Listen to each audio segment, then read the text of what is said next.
One night, Henry and Gordon were alone with James. Although Sir Topham Hatt was beginning to think well of him, whenever a chance came, the other engines would talk of nothing but bootlaces. "Remember when they had to use a bootlace to get you out of trouble, James?" they would tease. James tried to get back by talking about Henry, who got shut up in a tunnel, and Gordon, who got stuck on a hill, but they wouldn't listen. "You talk too much, little James," said Gordon. "A fine, strong engine like me has something to talk about. I'm the only engine who can pull the express. When I'm not there, they need two engines. Think of that. I've pulled expresses for years and have never once lost my way. I seem to know the right line by instinct." Every wise engine knows that the signalman sets the switches to make the engines run on the right tracks. But Gordon was so proud he had forgotten. "Wake up, James," said Gordon next morning. "It's time for the express. What are you doing? Odd jobs? Ah, well, we all have to begin somewhere, don't we? Run along and get my coaches. Don't be late." James went to get Gordon's coaches. They were all shining with new paint. He was careful not to bump them, and they followed him smoothly into the station singing happily. "We're going away! We're going away!"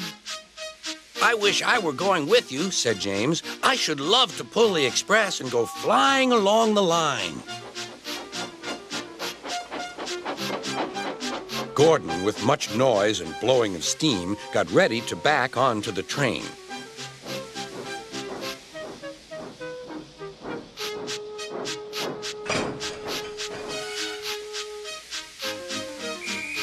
Sir Topham Hatt was on the train with other important people, and as soon as they heard the conductor's whistle, Gordon started.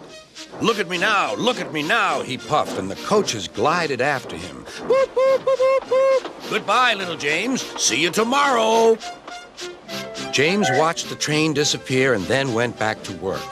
He pushed some freight cars into their proper sidings and went to fetch the coaches for another train.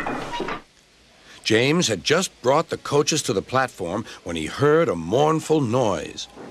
There was Gordon trying to sneak into the station without being noticed. "Hello, Gordon. Is it tomorrow?" Gordon didn't answer. He just let off steam feebly. "Did you lose your way, Gordon?"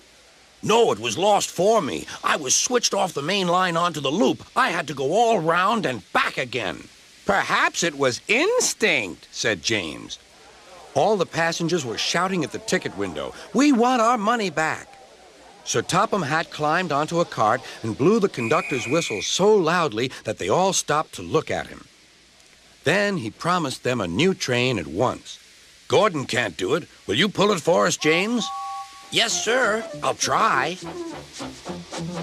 So James was coupled on and everyone got in. "Do your best, James," said Sir Topham Hatt. Come along, puffed James.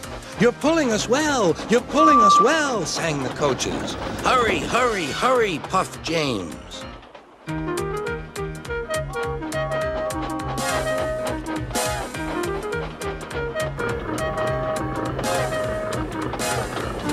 Bridges and stations flashed by.